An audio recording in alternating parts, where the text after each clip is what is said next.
pag malandi, di ba ikaw? Umalik ka sa kama, bumaba ka doon sa sahig, tinabihan mo sa matulog, kay gusto mo siyang katabi. 15 years old ka pala, nag-asawa ka na, di ba?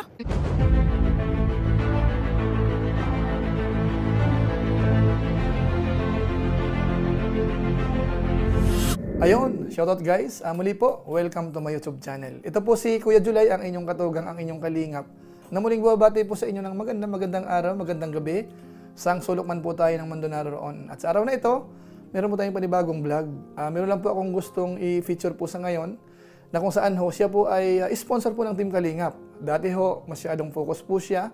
Dumating ang panahon na nahiwalay siya. Pero sa ngayon naman ho, ay kaibigan pa rin po natin at willing po siyang tumulong pa rin po sa Team Kalingap. At sa pagkakataong ito, gusto ko pong gawan ng mixing reaction video po. Lalo't nabanggit niya po yung name din po natin. At naisip ko rin po na ito po ay magbibigay aral, lalo na po sa mga naging lingap partners, naging angels na sa ngayon po ay nawala na. Yung mga sponsor na dating focus sa kalingap, tapos yung iba nagpahinga. Kumusta naman po kaya sila sa ngayon? Maya-maya po yan ng konti. Pero bago po yun, paalala muna si Kuya Julay. Kung hindi pa po kayo nakasubscribe sa ating YouTube channel, huwag natin kalimutan. Julay Paunil, tapos pakipindot lang po yung notification bell button para lagi po tayong updated sa aking mga video upload. Tapos yung ating Facebook page po, Julay Paunil 2.0, pwede po nating i-follow, pwede pong i-like. Maraming salamat. At siyempre po mga kasamahan po natin sa Team Kalingap, mga lingap partners, hanay ng mga reactors, K-boys, mga charity vloggers, lalo na po si Kuya Bal Santos Matubang at saka po si Kalingap Rab. So maraming salamat po sa inyong lahat. Ngayon tuloy na po tayo, pag-usapan na po natin itong patungkol po kay Ma'am Anarita Reyes. So, pasensya na po muna kay Madam dahil itatopic po natin siya. Doon po sa mga hindi po nakakilala sa kanya, siya po ay talagang sponsor po ng Team Kalingap noon pa man. As in, sobrang pagsuporta ho. At nakita natin, mukhang hindi naman po humihingi ng kapalit. Kumbaga po parang pagtulong lang yung kanyang intensyon. Kaso nga lang dumating po sa punto na nahiwalay po siya. Kasama po yung isa sa ex-angel, huwag na po nating pangalanan. Pero nagkasama po sila doon, nagsama sila sa maiksing panahon.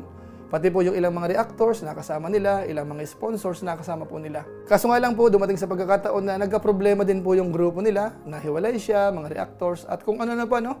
Alam naman po siguro ng ilan sa mga viewers natin kung ano ba talaga ang totoong nangyari sa grupo na yon. Pero ang punto po natin dito, ano nga ba ang pinakaaral dito sa mababanggit niya po, lalo na sa hanay ng mga Kalingap Angels, mga beneficiaries po ng Team Kalingap, ganun na rin po sa mga sponsors. Kaya naisipan ko pong gawan ito ng reaksyon kasi nga po nabanggit po yung name natin. So para sa akin, sa buong buhay ko, isa siguro ito sa pangalawang beses kong gawin to, na bihira ko to ginagawa sa buhay ko. Kasi hindi pa akong tipo ng tao na mahilig balahura, mambastos o maninira. Hindi ko pagkatao yung ganyan. Pero yung nga sabi ni Julay Paunil noon, sa isang sa isang niyang reaction, na once sinisiraan mo yung isang tao, hindi pwedeng mananahimik lang. Hindi ako pwedeng mananahimik sa mga taong idol nyo na magaling mambalahura. So ayan po, totoo naman po yun, kung talagang may pinaglalaban tayo, huwag tayong manahimik. Lalo na po kung nasa palig po tayo ng katotohanan. Bagamat siyempre po may mga pagkakataon na yung pananahimik naman, minsan magandang sandata po yun. Pero sa case niya po siguro, kailangan na rin po magsalita. So ang gawin po natin siguro, pakinggan po natin si Ma'am Anarita Reyes sa kanyang mga babanggitin patungkol po dun sa dati niyang kasamahan na kung saan po ay galing po ng Team Kalingap po yun. So nung umalis, magkakasama sila. Kaso nga lang po, nagkaroon po ng maraming issue. Ito, pakinggan po natin siya. Ikaw, Ate Gemma, kung anong sasabi mo, okay? First, ikaw, M, ang idol nyo. Kung anong sinasabi nyo? Sinasabi mo, kinakalat mo na ang asawa ko may gusto sa iyo. Hello, huwag mo sabing may gusto ng asawa ko sa inyo. Pumunta sa doon para gusto makita si Kuya Bro. Nung pumunta sa doon, sa Naga, di ba? Dumating ka ng late. Isang oras ka hinintay. Ang arte mo. Huwag mo akong subukan. Matanda na ako, 52 na ako. Kaya umalis ako sa community na yon kasi ayaw ko i-tolerate yung mga ginagawa mong hindi kabutihan. Kasi na-find out namin, 15 years old ka pala, nag-asawa ka na, di ba? Hindi ka iniwanan mo. Ikaw, M, ang ginagawa mong kwento, ano sinabi mo sa sexy ladies? Yung asawa ko may gusto sa'yo? Gusto ka man niya kinaasawa ko? Never! I got married for 24 years. Never yung asawa ko gumawa ng ganyan. At hindi kami nagka-problema ng asawa ko, walang babae ang asawa ko, at never din ako naglalaki. Bakit gagawa ka ng kwento, ha? Ano bang pinagmalaki mo? Paano ka naging ambassadress kung puro kasinungalingan, sweet talker ka? Ha? Huwag mo kaming subukan. Huwag nyo. Bakit umalis si Egypta sa inyo? Ha? Bakit umalis si Au Almasan sa inyo? Bakit umalis si More sa inyo? Bakit ha? 10 kaming founders na umalis noon. Si Ray ng Canada, si Bit Bishop ng Australia, ako at ang asawa ko ng USA, sino pa? Ang Bacolod ang Panay Island, umalis din. Si Che Reyes ng Europe, umalis din. Bakit? Dahil may nakita silang hindi maganda, never ko sila hinikaya na umalis. Kusang loob akong umalis kasi ayaw ko ma-stress. Ayaw kong kasinungalingan. Kahit alam ko na 15 years old ka na sumama ka sa ibang lalaki, wala akong pakialam. Nung time na yun, I try to protect you. Pero anong ginawa mo? Binabalahuran niyo ako sa mga tao at ngayon lumabas ng totoo. You know, kung gawa niyo ng kwento tungkol sa asawa ko na may gusto sa inyo, na sa idol niyo, na imposible. Itong kwento na totoong nangyayari. Okay? Pumunta ang asawa ko sa Naga. Si Ate Maribik ng Canada, nag-left na group rin yan, di ba? Nagpadala sa akin ng bag dito sa Amerika. Dahil sa bag na yon, nilagyan ko ng 5,000 pesos. Ayaw ni M, ng idol nyo. Kasi Tita Ma, gusto ko $100. So that time, ang pera kong $100 2020. Inaisip ko, pag ganyan ang pera mo sa Pilipinas, maliit ang value. Kaya nilagyan ko na lang buong $100 kasi ni-request ng idol nyo. Dahil ni-request niya yon, nung dinala ng asawa ko doon, late siya dumating, di ba? Kaya nagalit yung asawa ko, bakit siya late dumating.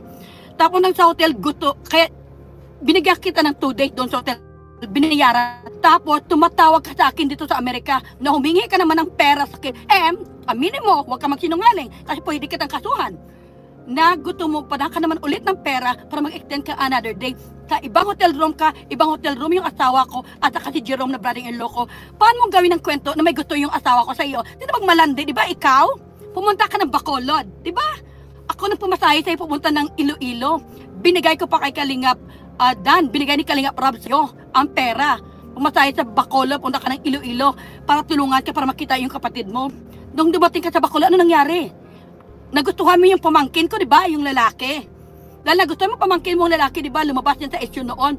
Pilit kong tinatakpan. Nung natulog kayo sa hotel, pinilit mo.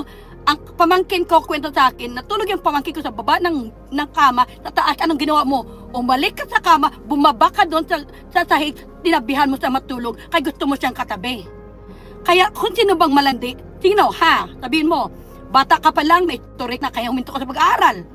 Tapos yung pamangkin kong lalaki, inaakit-akit mo. Tapos, marami si Morris, marami siyang ebidensya dyan. Tapos ngayon, magawa ka ng kwento na may gusto yung asawa ko sa iyo. Hello, who are you? Ha? NCF, nanawagan ako, imbestigahan yung babae na yan. Ang dami niya kalukuhan, ang dami siyang niloko.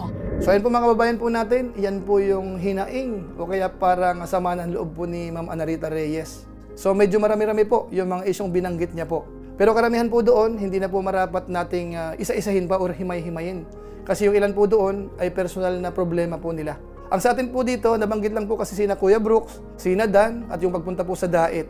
Kaya kahit paano po, binabanggit po natin ito para malaman po ng mga kababayan po natin, mga viewers natin sa Team Kalingap, kung ano po ang nangyayari doon po sa ilan sa mga kasamahan natin sa Team Kalingap na umalis po talaga, mga kababayan po natin. Isang bagay lang po, ang parang napansin po natin dito, may mga bagay-bagay na nakakagulat po, mga kababayan po natin. Pero sana magsilbing aral po. Sabi ko nga po sa part ng mga sponsors, kahit na po dumating sa punto na mahal po natin ang Kalingap Angels o ang Love Team, wag ho nating ipagpapalit po ang Team Kalingap.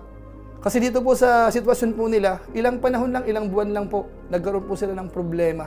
Samantalang kung hindi po sila umalis sa Team Kalingap, itong sponsor na ito, sa tingin po natin, marami siyang natulungan sa Team Kalingap na mga beneficiaries na mga talagang legit, as in nakakaawa ho talagang tulungan. Bagamat sa part po ni Ma'am Anarita Reyes, mga kababayan po natin, ilang panahon na, yung huling nag-usap po kami niyan, willing pa rin po siyang tumulong sa Team Kalingap. Actually po, yung huling napagkasunduan po namin nung nakaraan, aalalay po siya sa COOS. Kaya kung sakasakali po na magpapadala kami ng budget, kina Kalingap Rab, o kaya sa isang proyekto, po pwede rin po siya makatulong po sa amin. Pero hindi ibig sabihin ho, ako ay magiging bias na sa kanya, dahil alam nyo naman po siguro kung paano po natin hinahandle ang mga bagay-bagay na binabalansi po natin. So siguro po ang pinaka-purpose po ng reaction video ko po dito, magsilbing aral po yon sa mga part ng mga angels, ng mga beneficiaries na biglang umaalis, sa part ng mga sponsors. Sana mag-isip po tayo ng medyo masinsinan o kaya pag-aralang mabuti bago po isagawa yung mga ganong bagay. Kasi ang hirap po, mga kabayan natin, ilang buwan pa lang ba ang nangyayari? Pero nakita ko natin kung paano po sila nagkakagulo-gulo. Bagamat yung mga issue po nandiyan na yan, kalakip na po yan kapag po sumisikat, nagkakaroon po ng mga issue. Minsan naman, hindi masyadong sikat, may issue pa rin po. So part na po yun sa social media, mga kabayan natin. Ang mahalaga po dyan, kung paano po natin i-handle. At isang bagay lang po masasabi natin, kalingap lang po ang isa sa mga sakalam, mga kabayan po natin. So pansamantala po, yan lang po muna ang ating reaction video sa pagkakataong ito. Pero gaya po ng dati, gusto ko lang po munang i-shoutout ang mga sumusunod.